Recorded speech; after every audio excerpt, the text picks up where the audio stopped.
Welcome to Dungeon Banter. That's it. That's all we need. It. Welcome. See ya.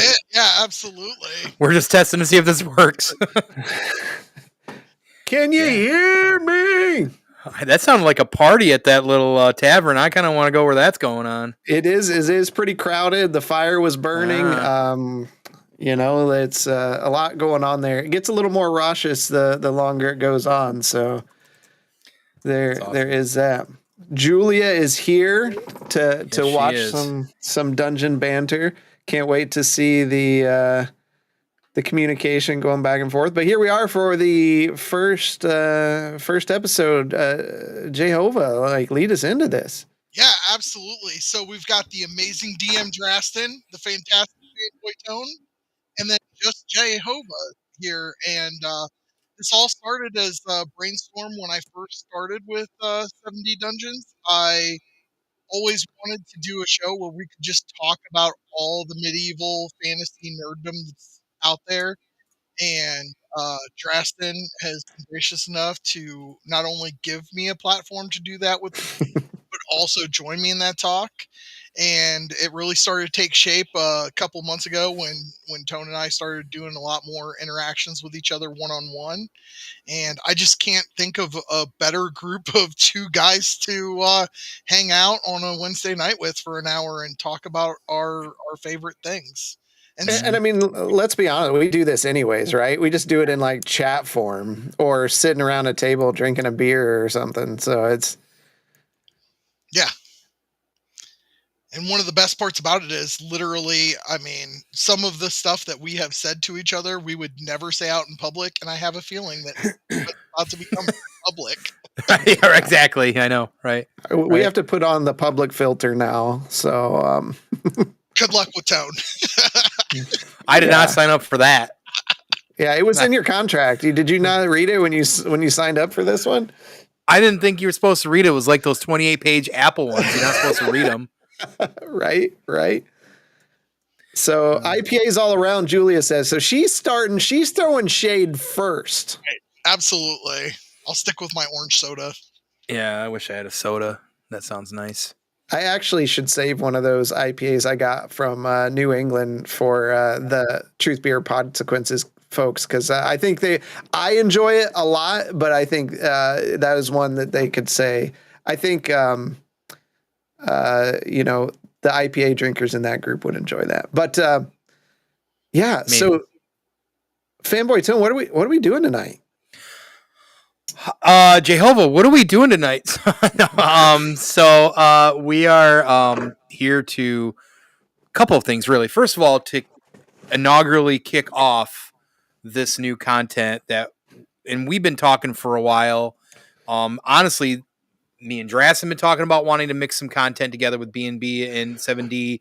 And then as soon as I meet Jehovah, we're hanging all the time, and we've been talking back and forth for a while about doing some content and stuff like that too. So it's just kind of fitting that finally, we have something we can combine these two and get into it here. And we're going to talk about, of course, as you see, the Dungeons and Dragons movie, Honor Among Thieves from 2023. But I just want to say that when Jehovah produced this brainchild to me on a phone call about a month ago, as soon as I was like, I think I was pretty fast to say, like, yeah, I'm in. Like, this is a great idea. We've been trying to figure out some stuff with the action figure stuff, some Dungeon and Dragon stuff, me and Drastin, and this kind of can encompass really a little bit of everything under the fantasy, kind of medieval fantasy realm, right? So, really exciting. I've already got topics I'm looking forward to here in the near future, but I'll kind of bring down my excitement again, because that's, as you can tell, very excited to be here for episode 1. And it won't always be Dungeons and Dragons themed. It could be anything. So you'll just have to stay tuned to check it out. And I believe our cadence is once a month. Yes, that's right now. For right now, yeah. Right now. We'll see how the fans respond to it, and if it needs to go more often, we'll figure it out, because we are fans of the genre and we want our fans to be fans with us. Yeah, absolutely. Yeah. Absolutely. So, all right. Yeah. So I think we should get into it. And I think we talked, and because it was D&D themed and all this, I think the guys chose me to kind of MC and get the conversation started. So I want to talk about Dungeons and Dragons: Honor Among Thieves. Now, there's definitely, guys, there's definitely some conversations we can have about past movies, which that's, I think, another show. Absolutely. But I Right. know when this movie came out, I was pretty excited. And even my kid was kind of excited to see this, which is a story in and of itself at the time. But what were your guys' initial thoughts when you saw the first trailer for this movie? Fanboy, take it first. You want me to go first? Yeah. I know it might come up later in topic, but the first thing I thought of is like, oh fuck no, I've been down this route with Marlon Wayans before. Because I was like, you stole my joke. You stole my joke in the first 10 minutes. Bastard. Oh my god. Sorry. But that literally legitimately, Jay, is exactly the first thing that went through my head. Is like, anytime anybody does anything with like Hasbro products, turns them into a movie, does this, that, and the other. Video game? Yeah, anything. And like, I mean, they made a Battleship game from one of my all-time favorite board games. So you know what I mean? So like I just been down this path before, and I'm like, because of my time with D&D in general, I definitely had a lot of questions, you know, like, where's it going to be? Is this Greyhawk, Dragonlance? Are we Forgotten Realms, et cetera, et cetera? Like, how much are they going to make it feel like Forgotten Realms? And, you know, honestly, when it was Forgotten Realms and I realized that was a good start for me. But it took, Andreas, and maybe you might recall this, it took like multiple trailers, maybe a couple of the last ones right before it came out for me to say, okay, I'm interested. And a little bit I was in the boat with, because I mean, I'm really forward, as I'm not a big Chris Pine fan. So like that's I was just like, man, it's dead already. It's DOA. Like, you know. Yeah. Are you kidding? You're not a fan of Best Kirk? You're not a fan of the best Captain Kirk ever? I mean, saying he's the best Captain Kirk, I mean, it's a pretty low bar. Oh wow! Whoa! Wow. This is not the place for that. But don't do that ever again. Actually, it is the place for that. But no, it's not. But Jehovah, like, what was your first impressions when you saw the first trailer that there was a new D&D movie coming out? Yeah. So actually, I had the opposite reaction of Tone, but for the same reasons. So being such a fan of film in general, right? There's trends that you have to look for. And for anybody that was a superhero movie fan, and we didn't get a whole lot of good stuff from Marvel in the 80s and 90s. Like that first Captain America movie from 1990 was something. It's pretty all right. Right, it's pretty all right, but Italian Red Skull, right? And so, but then you jump forward to 1998 and you get Blade. In 1999 you get X-Men, and you start seeing like, oh shit, like people want to start taking their fandom seriously, and they want to actually not just money grab it, but they want to give them that flutter in their heart when they enjoy it. And so after the horrible 3 Dungeons and Dragons movies that we got prior to this, that 10-year gap hit, and the initial trailer, I was afraid that I had gotten my hopes up a little too high, because they showed the Displacer Beast, they showed the Mimic, they showed, you know, all the big spell high spots, and I was like, oh no, the trailer just gave away the entire good yeah movie. And so I actually, like, the trailer made me less excited than the announcement did. But the trailer was like, I was like, okay, this is something.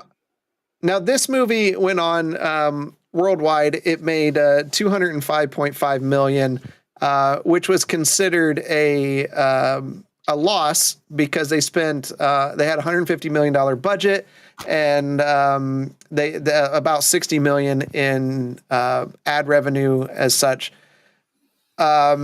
Which was kind of sad, because when we look at the global, like, the critic reviews, it's still holding a critic review of 91% on Rotten Tomatoes with the critics.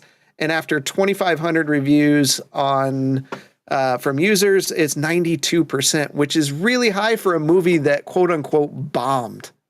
Yeah. Yeah, absolutely. That is pretty wild. I knew parts of that. I didn't realize the scores on that side were still that high. That's pretty wild. Now, do you guys remember why this movie bombed? It was not the movie's fault. Yeah. I do, because it hit me really close. Oh, yeah, because, well, it was a big topic of conversation because it all had to do with Hasbro trying to paywall things that had been free for a long time and basically charge creators for being creators, correct? In a nutshell? Yeah, so for years, the SRD content, the standard release distributables or whatever, I don't know the actual term for it, have been free to creators. And as they were preparing for this new 2024 D&D edition, they said, "Oh, we're going to update the TOS for this stuff." And then basically was like, if you make X amount of money a year, you pay us X amount of money for using our content.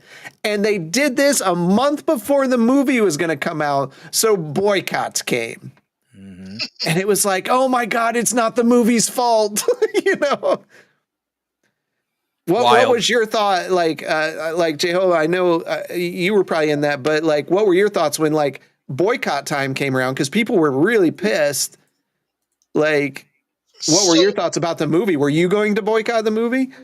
Absolutely not, because on top of my love of Dungeons and Dragons, and I know we're not going to get a whole lot into like casting, writing, directing. We're going to kind of gloss over those so that we stick with the way it makes us feel, because this show is about how these things make us feel. So for me, Chris McKay is a fan of Dungeons and Dragons. He played it for years. He was a fan, and knowing that the cast had actually taken the time to play Dungeons and Dragons to kind of understand what the game mechanics were and how collaborative storytelling goes, I was in for the cast and crew that made this a labor of love.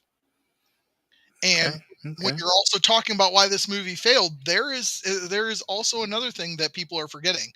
John Wick Chapter 4 came out the week before this, and they had spoiled that it was the last John Wick movie. So that may have, that would probably affected too then. Right. So, yeah. Anything to add to that, Tone?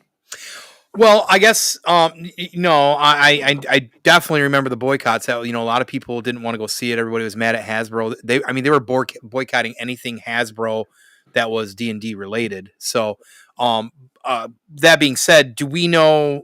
Did you pull this up to what post theater release has done digitally? That was the numbers I had. It has been everything. Dang, really? Yeah. Which is, I haven't talked to a single person that has seen this movie that has said, it's okay, it's mid. Right. Everyone has been like, that was a fun freaking movie. Mm-hmm. Mm-hmm. So if you're here with us in the chat right now, if you have not seen this movie, maybe you were boycotting it back there when the Hasbro stuff, like you should go see this movie. Mm-hmm. It's on all the streaming platforms. I bought it immediately. And not just because I was a D&D fan. It was just a fun movie to watch. Yeah, I really like it. It's one that I watch multiple times a year. I just put it on. Background movie or whatever, Yep. But diving into the movie, some things we liked about the movie. There are moments in this. There are definitely a lot of Easter eggs and nods to the fans. But the one section I want to talk about here is, Julia, yeah, you definitely got to watch. You definitely got to watch it. It is enjoyable top to bottom. Is while you're watching the film, I know we've talked about this. You'll notice there's moments where you can literally see like dice rolling in the scenes because of what's happening in the scenes. Yeah. Mm-hmm. What is one of your guys' favorite dice rolling scenes in the movie? Can I steal this one, Tone? Can I go? Yeah, jump in, please. Yeah, I got to think for a moment. So you have the very opening where the Chris Pine is playing a bard, and he is giving exposition exposition of the origin story, which was a fantastic way of filling that origin story in a short time and making it feel very D&D. And so, without giving anything away, he has concocted a plan to escape prison, and you think that he's doing it via persuasion checks, and it turns out that it's deception. Jonathan! Right, we still say that around this house. Like me and my youngest daughter are like, we'd be like we'll be doing something. We'll be like, man, this would be a lot better if Jonathan was here. That's funny. Yep. But yeah, so I mean that first opening live scene where they are trying to talk their way out of prison, that is the perfect setup. You can see the dice rolling, right? Like they got a nat 20. You know. What about you, Toe? I think for me, because Rogue is, my favorite class, and Bards fall under Rogues, and I love playing Bards as well too. It's a little on the nose, and I don't know how it kind of played out. I think it more played out with the Mage, but it felt very like combined effort. But the part where they're trying to sneak into the castle, and he's playing the music and he's trying to play the lute and distract us. So that he's trying to do some sort of charm or whatever it might be to grab their attention. And, it's either the wizards or somebody's roll went bad, and he's caught on a rock, and his face starts melting and things in that nature. And I'm just like, in my head, I'm thinking all the times I've tried to do some like cool roguish shit, and I roll low, and it's like, I roll into to a desk or something and everybody looks and goes, oh, what's that guy doing there? So that really resonates loud to me. I know it's a very cliche moment, but as a rogue player, that's like the loudest and most common thing that can happen.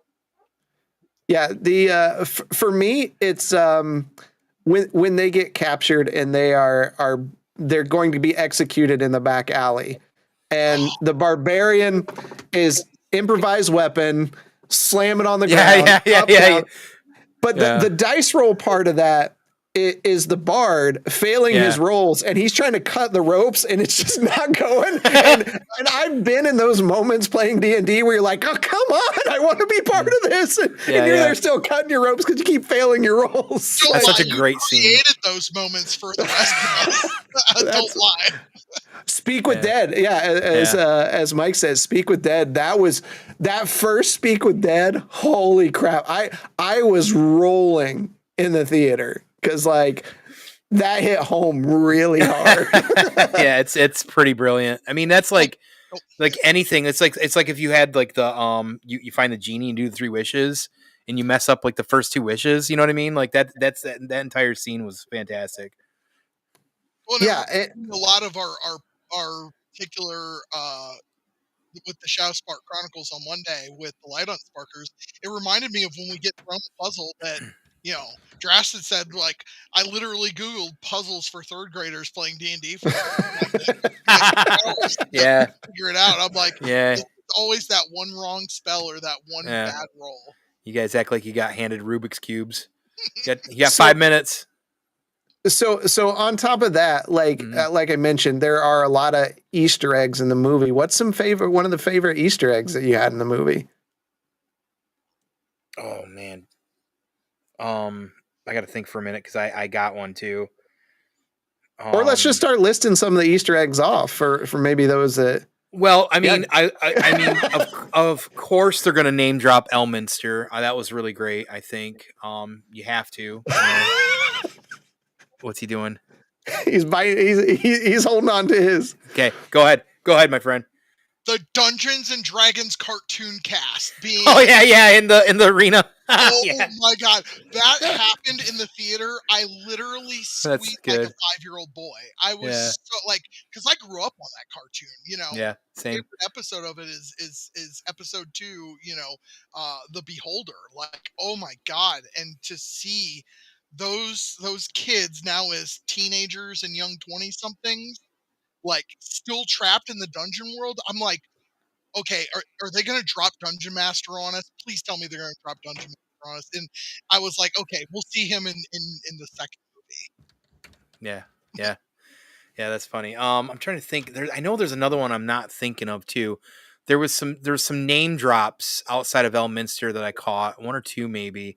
And that's the great thing about this movie is every time I've watched this movie, because we just watched it a few nights ago to prep for this, I literally catch something new and I'm enthralled in the movie the entire time. Like I'm like completely dialed in. And I wish I could remember exactly. I should have been taking notes is what I should have been doing. That'd have been smart, right? But I'll keep thinking. Drastin, what do you got?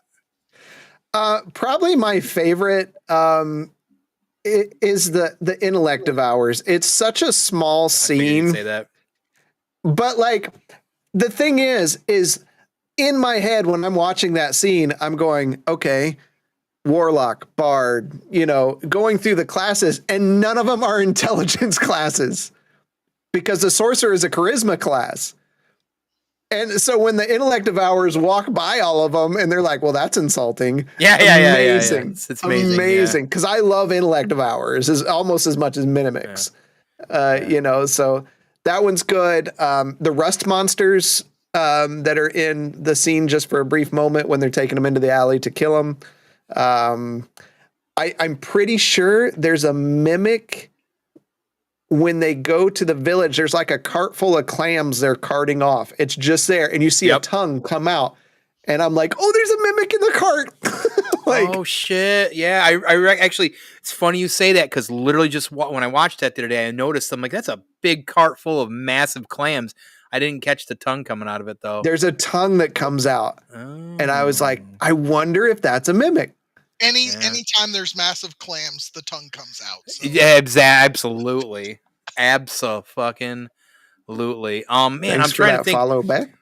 Trying to think. I mean, it was great that they went with Harper's, right? That's very like deep, like Forgotten Realms lore. Of course, the Red Wizards of Thay also, and that gave them a lot of room to do the cool stuff that they did with the Red Wizards of Thay. I'm kind of bummed because we didn't get a Beholder. I feel like, and we'll probably talk about some of those things. I definitely have some things I wanted more after what I saw and how good it was, and wish that would have kind of popped up. So, okay, so now you said something, and I want to throw something to you. Okay, yeah. I collected every figure in the line. I waited for them all to go on clearance because Hasbro really is not the best at making action. Yeah. But I picked up every figure in the line. And they released the Xanathar. Yeah, it's $25 on Macari right now. Right. But there was no Xanathar or Beholder in the movie, right? And then when we were watching it back, because every other thing that came out in that line was on the screen. Owlbear, Doric is an Owlbear, Displacer Beast, everything else was in. When you watch the end credit scene, there's a Beholder that looks like Xanathar that catches a gourd to the eye, and everything in the end credit scenes is a cartoon version of something that actually happened. I'm calling it now deleted scene.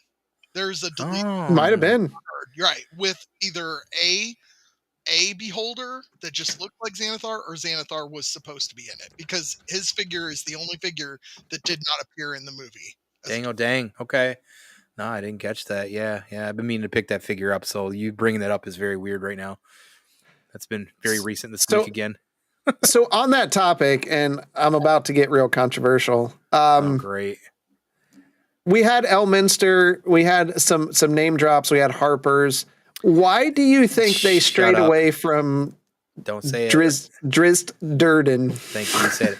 Drizzt Durden. Why do you think they strayed away from that character? I really don't know. And he wasn't even really the character necessarily that I felt like they needed to name. I think it's a couple of things. I will say, I think initially, you probably got to sign off with Ari Salvatore. That is his character technically. But that character would probably overshadow everything else that's going on, because then everybody that's a fan of Drizzt Durden would want to see that story be about Drizzt, and I think it would have kind of lessened the impact of what was going on with the main party. That'd be my first guess. Combination of two things, I think, maybe. Jehovah, what's your thoughts? Yeah, so I'm pretty close to you on this one, there, fanboy. So I love Drizzt. I've read at least, I think, 18 of the books that he's appeared in /. I know rookie numbers for you, Tone, but the reason why I don't think he showed up is because in this movie, you have the 5 player characters, maybe arguably 6, have a bunch of NPCs, and every character in the movie that is not either one of the antagonists or one of the protagonists is an NPC, to include Zank. And we'll get into that a little bit later. Zank is an NPC. And I will fight anybody on that, and I've got my reasons.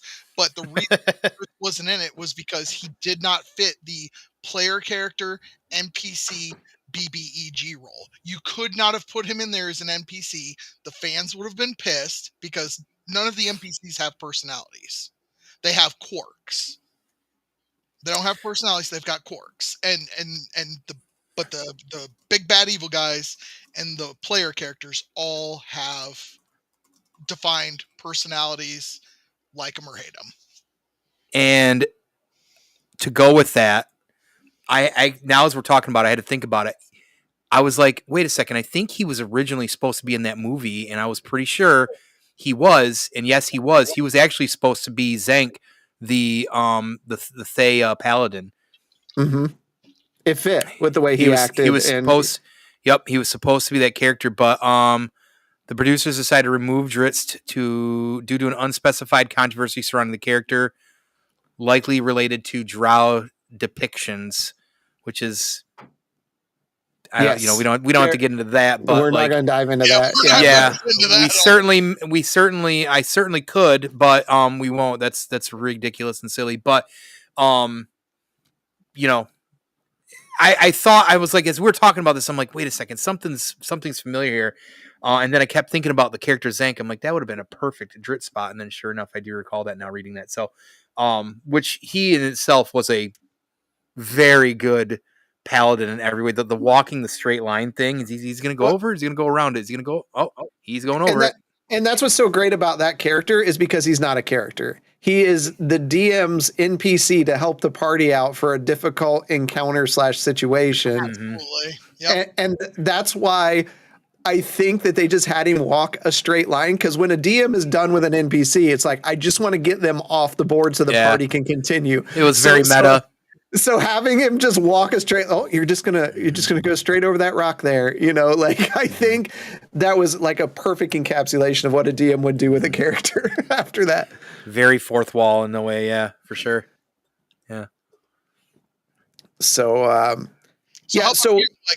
why do you think they didn't lean more into not just Dritz but named characters? Like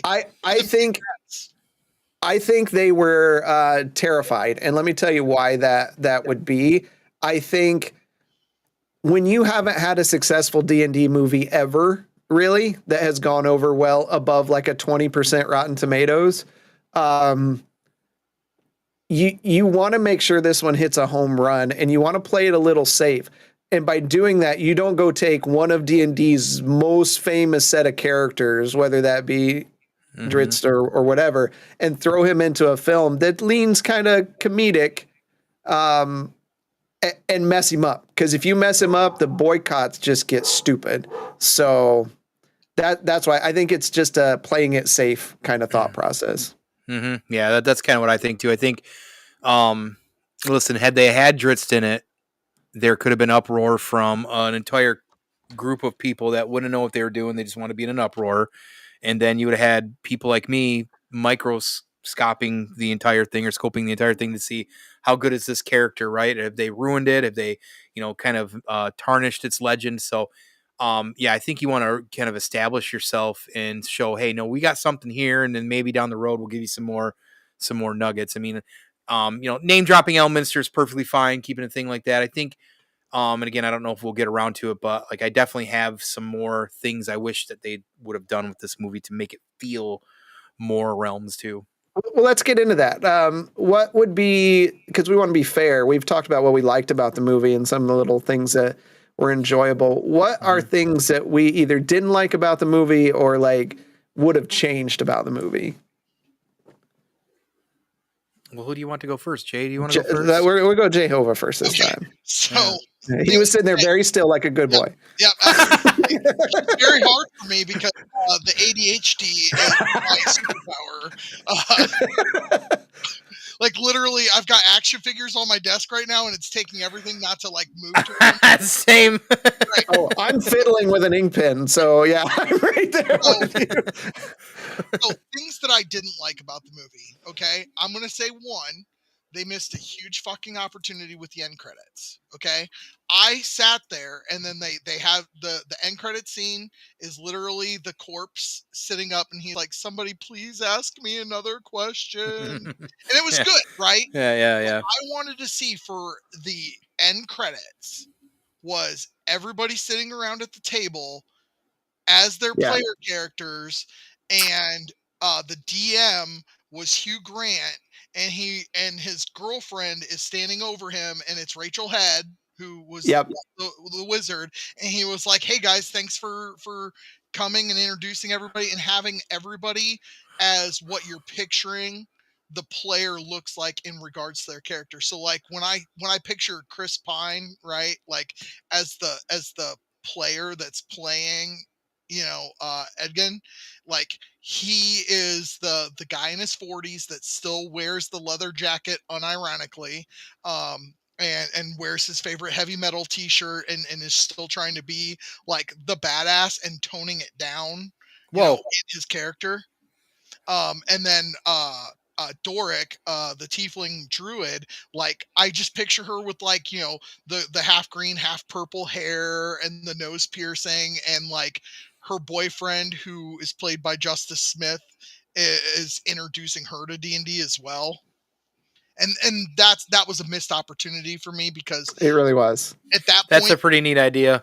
you could have opened it up to where the next Dungeons and Dragon movies was the same cast, different characters, and Campaign 2. yeah, exactly. And you would have kept me so engaged, because even when you look at their naming scheme, like the main cast is all named like player characters, with the exception of Zenk and with the exception of Forge. Like their naming schemes do not fit the rest of the named characters in the movie. And there's a reason for that. And I think the writers knew what they were doing.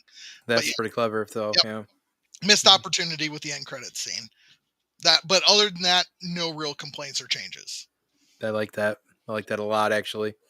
Yeah, it's kind of like the Avengers eating the shawarma at the end, or like what they do at a lot of the comics in the old days too. With that too, just kind of sitting around and exhausted. All right. Well, I think for me, it's a little bit.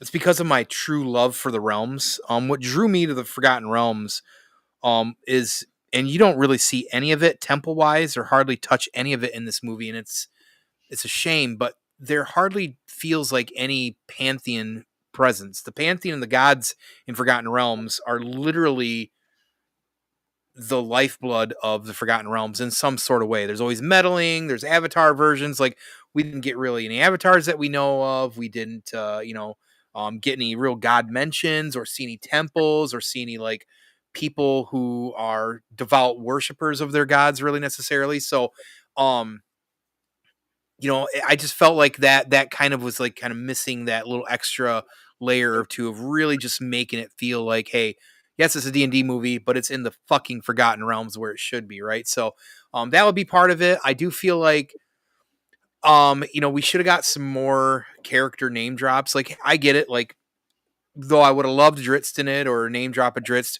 It's fine that he's not, because he's already high prolific enough. We don't need it. But like, there still could have been some other names, either from, the companions of Mithril Hall, or just other like nods to some other characters, big names outside of Elminster. I mean, we got Harper's, Red Wizards of the Thay, things of that nature. But there's a lot of other things they could have even jumped into, I think, that would have been, more recognizable to the realms, to just make it feel, a little bit more, like it was in the realms. And I don't mind that it was in Neverwinter. I feel that makes sense, because they've had a lot of success with a lot of their games. I mean, you've already done Baldur's Gate a few times, Neverwinter as well too. But like, I still also almost feel like it could have been better had they had done something more maybe central to the realms too, and like some of the bigger cities in that area too. But that's a super granular nerd picky thing. So. Oh, I'm about to one up you here on granular nerd picky thing on what I didn't like. This is just a me thing, and some would have a name for that. But it was kind of like a weird technical Are you being thing. a Chris? Like, I am.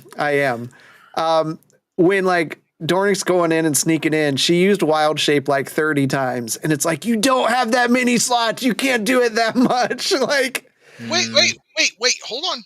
Wait, because I think you are the DM, right? And it's ultimately your rule on this. But I think when you are wild shape, it's only changing from your true form to your beast mode that counts as a use of wild shape. I think when she changes from one animal to the next, I think that's all one use of wild shape. She's just shifting forms. And I that's think I don't know. I don't think know it would that be subtle. funny if one of you right now looked up the rule and debated that. Please go. It wouldn't have been under. Well, don't debate it, but like it wouldn't have been under the new 2024 rules where they changed a lot of that stuff. Right. But it'd be under the old rules. But back then it was so many per rest cycle. I think you should look up it. You should look up it up, whatever. Look it up. Because now I'm curious. That is very nitpicky, and it's very possible that was something chosen for an audience and kind of one of those things where they got to kind of like, okay, well, casual. I get it. But I am very curious to see if Jehovah, because remember, one of the great things about D&D, whether the DM here wants to admit it or not, is interpretation, and sometimes good or bad. Part of the fun of that is debating those rules because perspective or how you interpret that. Yeah, it says starting at second level, you can use your action to magically assume the shape of a beast that you have seen before. You can use this feature twice. Now, if she's higher level, can she use it more? How many times does she form? But that's what I'm saying is I think she's a circle of the moon, and so their wild shape rules get expanded. But come on, Drastin, where you at? I'm looking. Okay. Nope. The only thing that changes. I was hoping this was going to happen. I was hoping this was going to happen. You can use it as a bonus action rather than an action. Okay. So that's free, right? That's challenge. Yep. Yeah, but nothing changes for your number of casts and things like that. Okay. In the 2014 rule set, I know they changed a lot of that later on. So Wild Shape got some. Yeah, actually, as it goes up, all you do is you get higher CR level stuff in 2014. So no, that was good. That was good. But like, it's such a minor detail, right? Like the movie was very solid. Yeah. I really thought you would have went with the fact that she wild shaped into an owl bear. I thought that would have bothered you more. Nah, owl bears are cool. Right. They are pretty cool. It's funny how that's become like such a, and maybe it's because of Baldur's Gate or the movie or whatever, and combined to the two, but like what a random fucking creature to out of nowhere just become so popular, and fucking owl bear. Like it is. It's definitely got a cult following. I mean, just as much as Mix and that kind of stuff. Yeah. I think that's the change in the fandom though, because like, I mean, guys like us, like that have been playing it for 15, 20 years, like don't say it. Yeah. 30 years. Right. I mean, we are now like in even with all of the fans that have come on since 5th edition came out, like when you go and you walk past the gaming aisle where they're playing an open D&D, like the melting pot is amazing, and I think the movie did a really good job of capturing that. Mm-hmm. Yeah, and I think this, along with things like Stranger Things and the work that like Critical Role has done, even with their animated series, people have really been drawn into a game and like believe we'll have to do a dungeon banter on like Satanic Panic, because I've been wanting to do that for a long time, because that was absolutely that will be the next topic that you lead. Yeah. So there you go. Yeah. But like with all these movies and media's come out, the whole perception around D&D started changing. And I'm talking to people that I grew up with that were basically like, if you play that game, you're going to kill your parents kind of stuff. To now they're like saying things like, I actually want to try playing that sometime. I've never played that before. Can like they've played it at church functions. Yeah. I mean, one of my really good friends is a preacher, and like they have it at their church, and you know, like it's so much more of an accepted thing now that people are kind of seeing this. And I mean, there were what, and you guys will have to help me out here, but like 3 or 4 Dungeons and Dragons movies before this one come out. Yeah, go ahead, Tone. Is it 3? I thought it was 2. It's 3. It is 3 because I thought it was 3. Yeah, it was a direct sequel to 3. The only one character carries over. Oh God, you're right. Is set in the same world as 2 and the same general timeline as 2, but has no connection to 2 other than name dropping. I mean, and that's fine because you can make it an anthology, right? Because you're different parties, different stuff, etc. Damn, I didn't even know one of these at least popped out for sure because I got my numbers. All I remember is the Jeremy Irons one. Yeah, it's the first I don't one, remember much. Right? Yeah. And Thora Birch. Oh man. Princess. Oh God, I was so in love with her at one point. Right. So we're gonna have to dive into these someday too, then slowly. Yeah. You actually cried about that the other day when we mentioned that. You're right. I know. Now, well, I thought it was just 1, and now that I'm seeing 3, I'm gonna have a fit. Yeah, we should probably do them all at the same time because they're so terrible. But yeah. No, that's a bad idea. So like one of I think the biggest crimes that comes from this movie is the fact that we're not going to get another one. Yeah. I keep hope because let's give credit where credit is due. Chris Pine is pining for it. He wants to do another one. Yeah, he believes in it.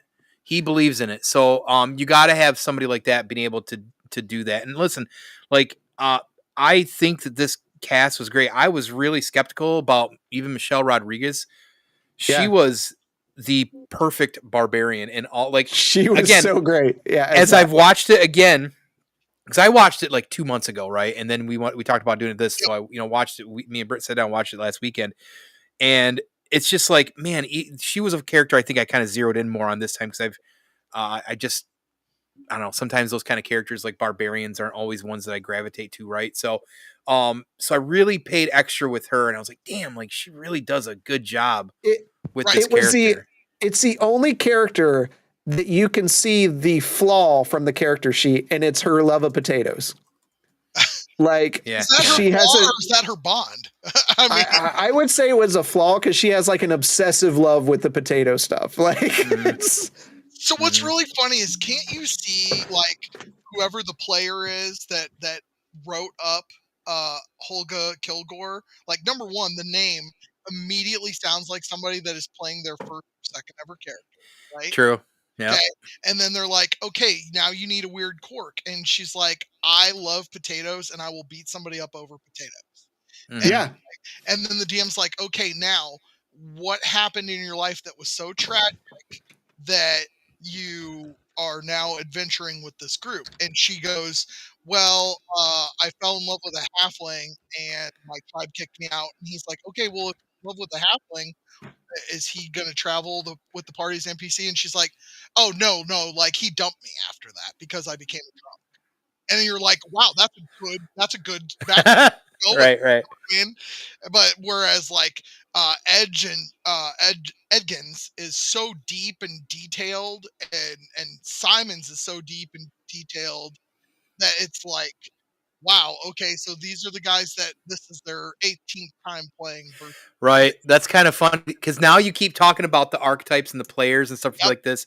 Now you're saying this to me. Like, I guess I never really thought about that. And it's funny because the more I think about it, that is fucking hilarious because they were very meta about how they were putting together. And honestly, like the cast itself, like this is the thing about it.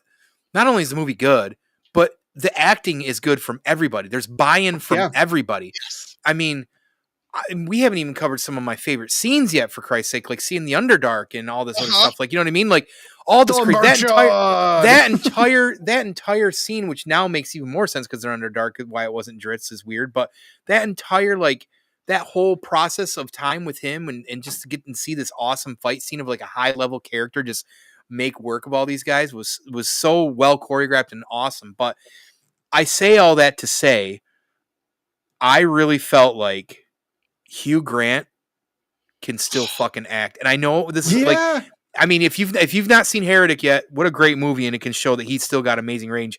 He works so well in this movie as a slime ball. He's so like on point. Everything just like that he does is so good in this movie. My favorite part is where he starts listing off everything that he's doing. He's like, "Oh gosh, I guess I'm really doing okay after all." Like I'm just like, Yeah, it's so fucking like so ridiculous and funny at the same time. Like, man, that's a great character. I love that character.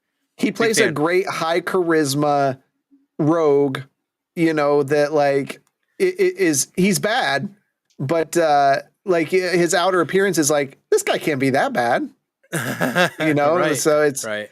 You can see that he has a high charisma stat. Even that brings me to an interesting question, but go ahead first, Tone.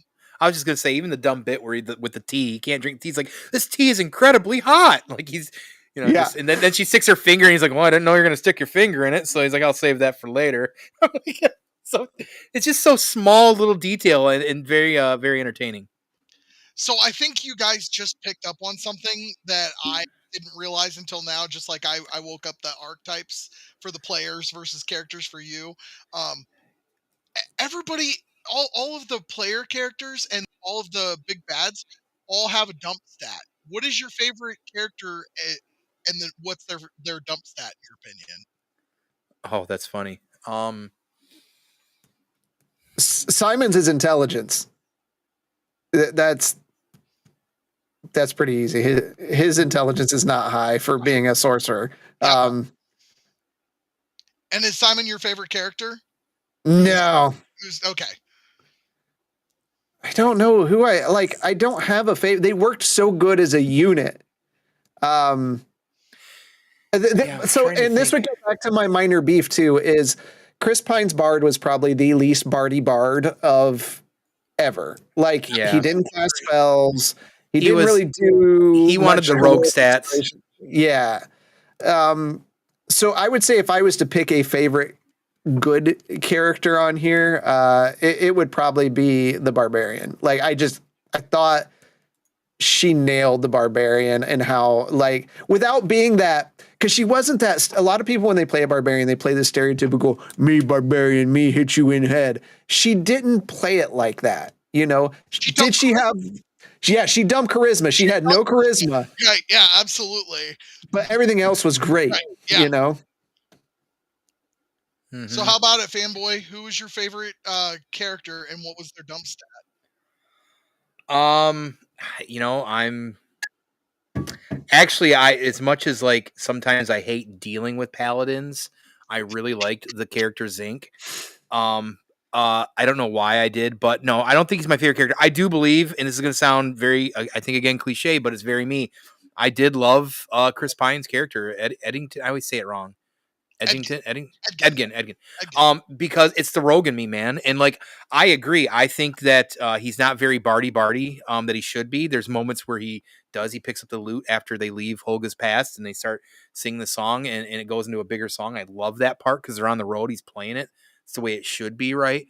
But he doesn't do a lot of like full on like fighting. Like he doesn't have a crossbow or maybe a dagger necessarily.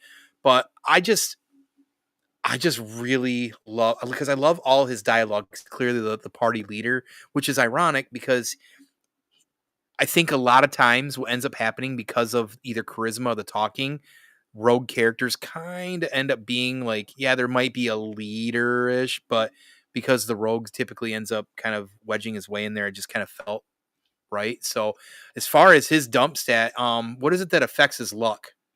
Which stat is that? That would be more charisma. Yeah, which I would say he had the charisma. He's got a lot of charisma, but he just has awful wisdom.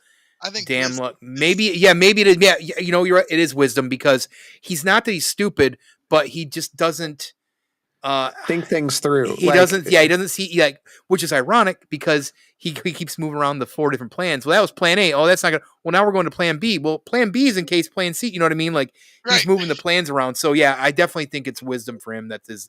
Clearly his dump. And I love that Dornick called him out at one point and was just like, so what do you bring to all of this? I make a plan, okay, but the plan's made. Well, I'm there when the plan fails.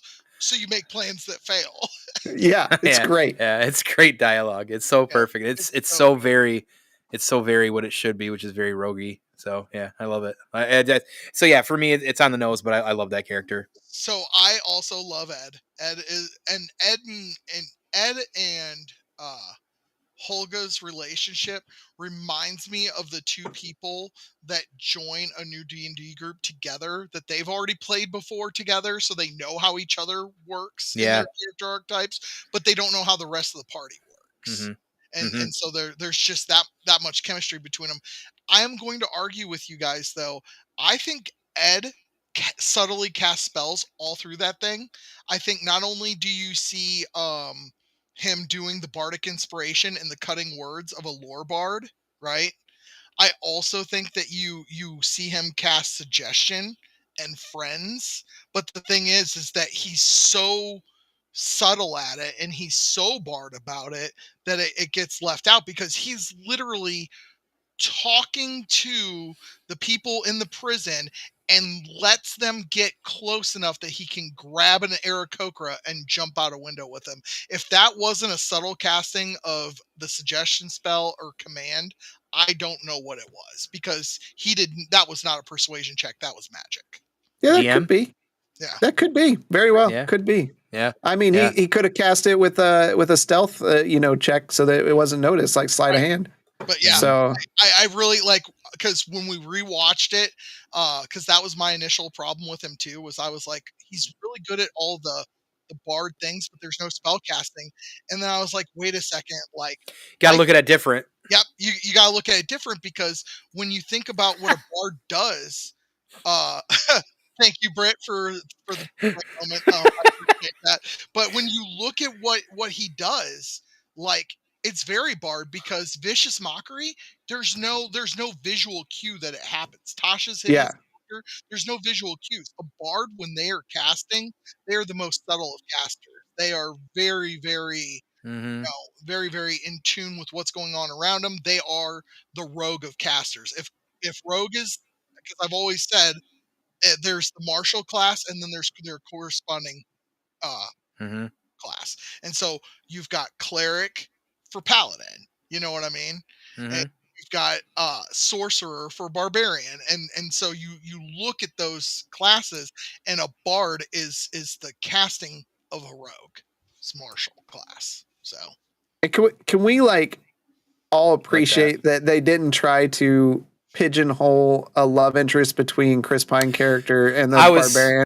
Just about to say that, because that's what I like, because that's a lot of D&D groups. Like sometimes, like it almost like you expect it to be cliche, and I love that it wasn't, because that might almost be more cliche, honestly, because that's just not things that a lot of PC characters typically do in D&D, and I love that it kind of kept that way and kept that line draw. When they're talking about kid, they're like, ew, like they literally visibly like, oh hell no. And then she says something about she's like, you're not my type. dude. And here's the best part about that entire thing. When she comments about his lips, which is literally fourth wall meta shit, because Chris Pine has always gotten flack for the size of his lips compared to the size of his face or the look of him or whatever it is, because his lips are a predominant feature in his face. I love that she points that out, and he's like, what do you mean that my lips are too big for my face? I feel like that that scene was probably improv, and they're like, "Oh, we're keeping that." That's so good, so good. Yeah, no, that was great. So during this film, we did get a cameo from Bradley Cooper, and somehow Half-Ass Beer Review did not pick up on this until like a month ago. Yeah. So if the stars and planets and planes of existence aligned, and we were to get a new Dungeons and Dragons movie, what cameos do we feel have to be in that movie? Are we talking like real life type, or are we talking like D&D? Real life. Yeah, not D&D. Like cameos? Yes.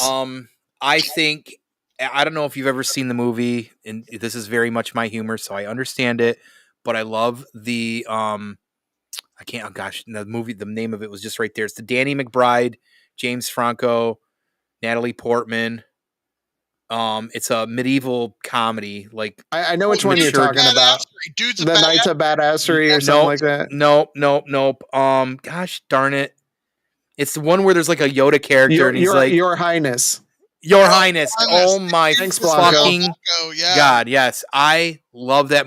I know that's my brain, but I love Christopher that Walken. movie.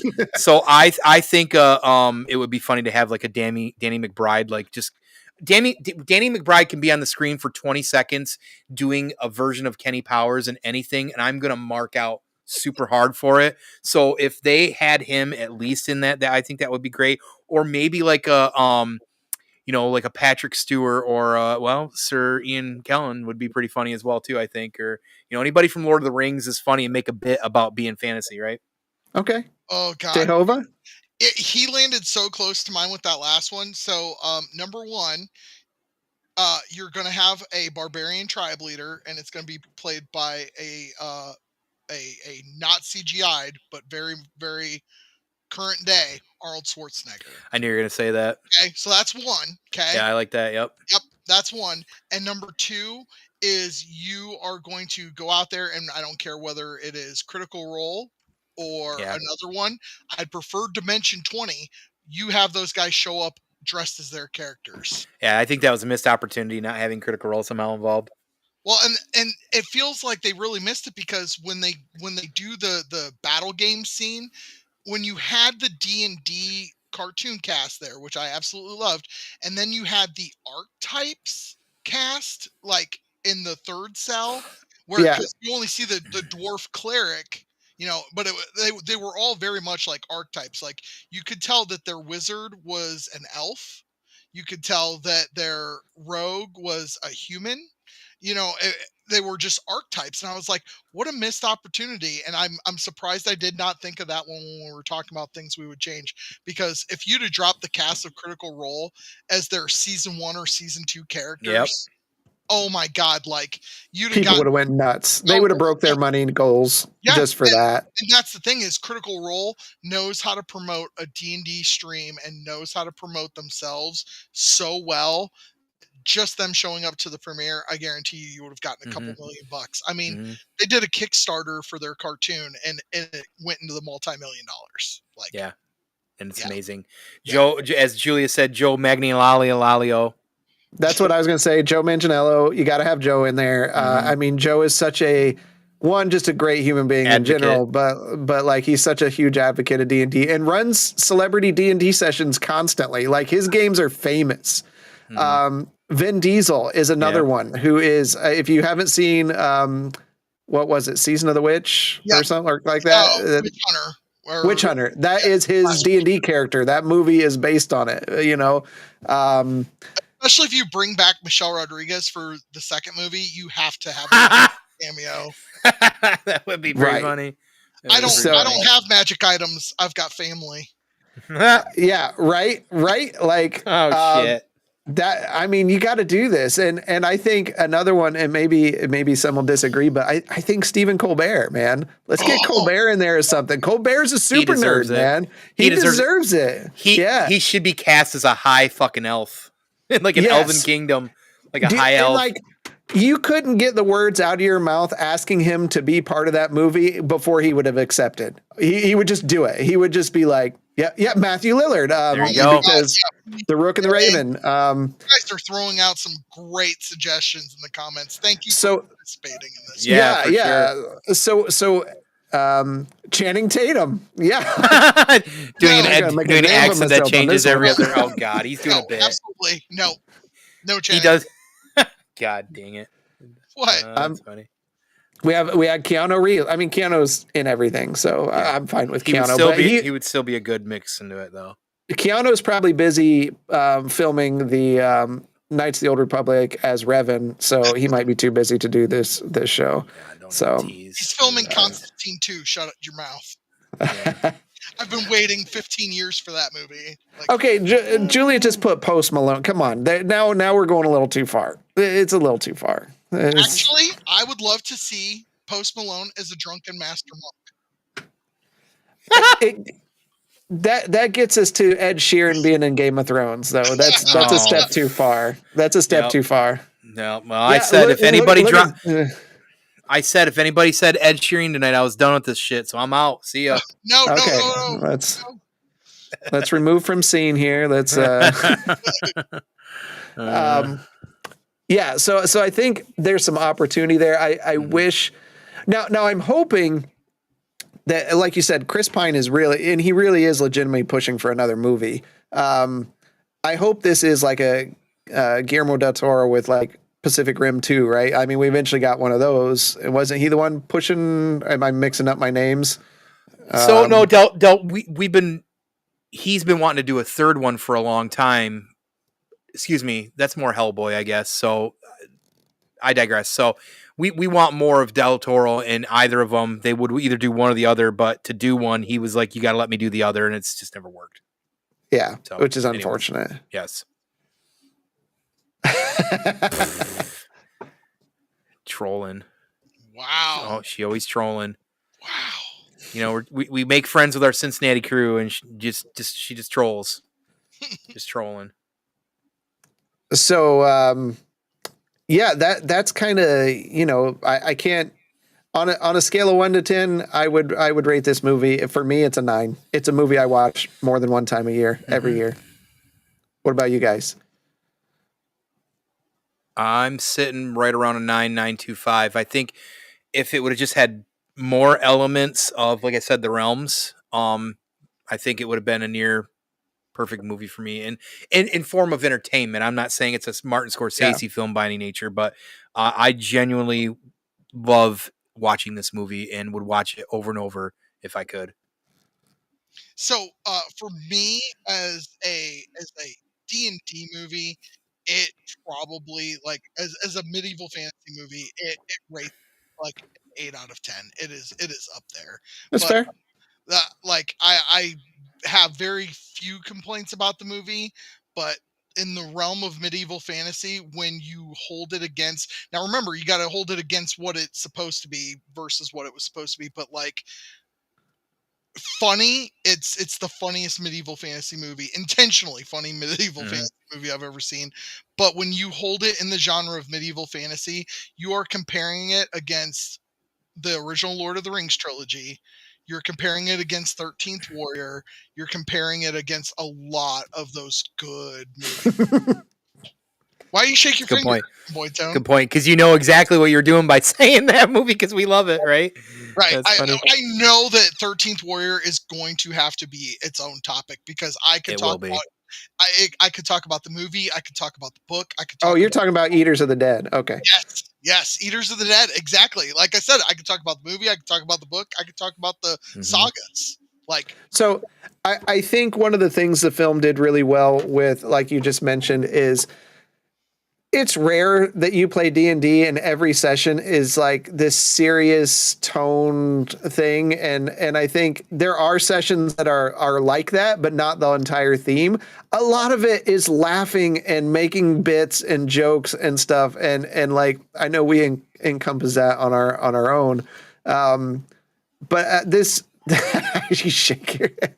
But this movie did a great job of capturing some of the bits, you know, with the different characters and things. Well, everything. Yeah.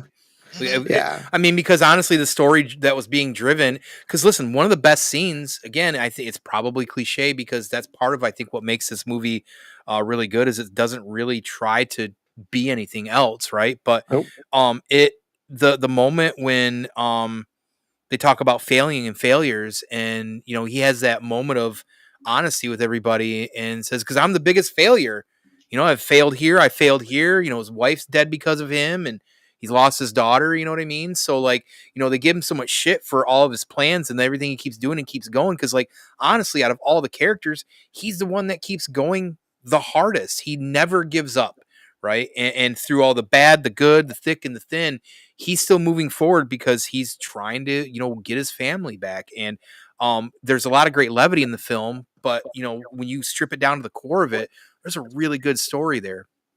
now I will say something. I cried when I saw the movie in the theater at one point, and it's really interesting because Tone's experienced it with me. Drastin has not yet, but there's something about where I catch a scene and it immediately foreshadows to me what's going to happen next. And so when they're done fighting the Red Wizard, and they pan over to Holga laying on the ground with the red wizard's blade jabbed up in her chest, I instantly started shedding tears because not that, oh, she's going to die. It's Edgin's going to have to use the resurrection stone on her instead of on the person that he's been trying for the last 10 years to get back. And so, like, literally the tears started rolling down my face because I was like, that happens so often in Dungeons and Dragons, is even with all the silly moments. And I mean, Drastin, we've experienced it just in campaign 2 since I started. Like, there are those moments where it gets so real for you and you're like, oh, are they going to make the hero's choice or are they going to make the villain's choice? And so the tears just went down my face because I was like, oh my God, he's going to have to choose in this moment. And I don't. But how great would it have been if that tablet was a tablet of riches and it just a bunch of gold piles down on top of her head instead of bringing her back to life? Yeah. And this is why they didn't contact DM Drastic. Right. Dragons movie. Sorry, buddy. Maybe next time. Magic items. Maybe the sequel. Yeah. Well, hopefully clearly they have. Yeah, hopefully we do get a sequel. They've got a conduit here of ideas and people who want to cast in it, so they should get hold of us. Come on, Hasbro. Yeah, we don't mind, being a part of the production crew and kind of helping you guide the story the right way. So, was there anything else about the movie you all wanted to bring up and talk about? So one of the things again is like, just it was refreshing to have the genre get a movie with some levity and comedy to it, because the last one that I can recall that we got that had that was Jason Momoa's Conan. It, like, the fun, the adventure, the kind of lunacy. We don't get that often enough in our medieval fantasy when Hollywood's doing it. We don't get enough medieval fantasy, period, I would say, right? Right, absolutely. Yeah, that's fair. They definitely aren't ever chasing fun. They're always chasing epic. And yes, not everything needs to be Lord of the Rings. Not everything needs to be. That's a good point. Excalibur. Like, sometimes you need just a fun popcorn flick in your favorite fantasy. And we're not talking like a serious movie that's got like a Jar Jar Binks character in it that's just supposed to be the comic relief and is just a terrible character to endure. But like a general, just funny moments kind of happen. Is he trying to get us to both simultaneously log off on our first episode? No, we're just stating a fact. I mean, like, sometimes these movies put what I call like that Jar Jar Binks character in there that's supposed to be funny and be the break, but like it's so in your face. Get all the casuals. It's just terrible, and like it makes it really grating. And this movie didn't do that. No, I think overall, I definitely agree with what Jehovah just kind of said about it. Is that the best part about D&D games is because of how much of the spectrum it hits, from the serious tones to the levities to the jokes to the silly roles that get you in predicaments. It has literally everything that you would expect from a D&D session. And it felt like, because of some of the meta stuff, the feelings of the roles, and now that I understand a little bit better, like the thought process of the players behind them, like it's just a good D&D movie as well too, and it really kind of works, and we need more. And if you've never played D&D and been nervous about it, I mean, watch this movie. That's what it's like. It's a lot of fun. Did Baldur's Gate come out after this movie dropped? The newest Baldur's Gate? Yes. Could you imagine if Baldur's Gate actually dropped before this movie? It would have helped a lot, because again, that's what I was saying with between Critical Role and this and Stranger Things and Baldur's Gate, like, it's driving people to the genre, and people might go back and watch this now and be like, oh man, I can't wait for the next one. Directly because of this first episode of Dungeon Banter. Yeah, they may watch Dungeon Banter right now on YouTube, and find it quite interesting. But anything else before we close out and let everyone back to their evenings? Nope. That's me. I'm good. So first of all, I want to thank everybody for tuned in tonight. Second of all, I want to thank my two amazing castmates for this year. Yeah. Like, I appreciate you guys helping me, build this platform and building this as another avenue for us as fans to express our nerddom. And then, so like Tone said at the beginning, this is going to be monthly for right now. We're going to test it out, see how it goes. But we actually are going to do something different on episode 2. September 17th, we are going to be talking about a huge fandom of mine and Tone's, Savage Crucible here. This is a Lumerian Savage from Wave 1. And not only are the three of us going to be talking about it, which Drastin is sad because I haven't gotten him his figure to play with yet, but we're actually going to be joined by 2 members of the Harbinger Studios crew. That's right. Savage Crucible's own Stell and Tim are going to be on the show with us on September 17th to talk about Wave 2, which is starting to run out on their website as well as the retailers. And maybe, if we're lucky, they'll give us some hints as to what's coming down the pipeline for the rest of this year. So big shout out to them. Thank you for agreeing to be part of this, only because Tone and I are such massive fans. And thank you to everybody that watched this live. Thank you to everybody that's going to watch it between now and then. And September 17th is a month away, and I'm excited. Very, very excited. I can't wait to meet the folks that have I'm willingly giving my wallet to as constantly as I can. I'm hyped. Very hyped. So as we're closing out, Tone, where can the people find you? Well, I'm sure you'll be able to also check out the link here in the description, but you can find the Dude 79 and myself on the Banter and Babble YouTube channel all around the realm, the world, and our social media links will be in our link tree. But, we're doing different types of content under the B&B brand. I've got podcast content I'm doing. I got, hobbyist content, action figures. Honestly, right now, Savage Crucible is a large focus for me, or going to be here shortly. And then, of course, Dude does video games, and we still talk about, pop culture and entertainment media. And don't forget to check out our friends over at Half-Ass Beer Review for the best in the internet's beer reviews. And those that listen to beer reviews, Truth Beer and Podsequences for the best in those are fun little listens while you're driving or hanging out. And Jehovah, where can they find us? Absolutely. So you can catch the 7D crew on Facebook. I'm working on getting us a little bit more active on our Instagram. And you can find us every Monday night on Twitch and YouTube doing our D&D live stream, Shadow Spark Chronicles Campaign 2. We just got a level up a couple of weeks back, and I'm ready to see that Warlock throw a couple of Eldritch Blasts next week. So that's at 7 p.m. Eastern Standard Time. But you can find us on your favorite podcast service as well, Apple Music, Spotify, all that. You can find the videos there. We're everywhere. Like Tone said, we're everywhere. You can't throw a rock and miss us. So that's a good point. Good point. All right. Well, thank you for hanging out at the table with us here in the tavern. And we'll chat with you next time. Take care, everyone. Good night. See ya.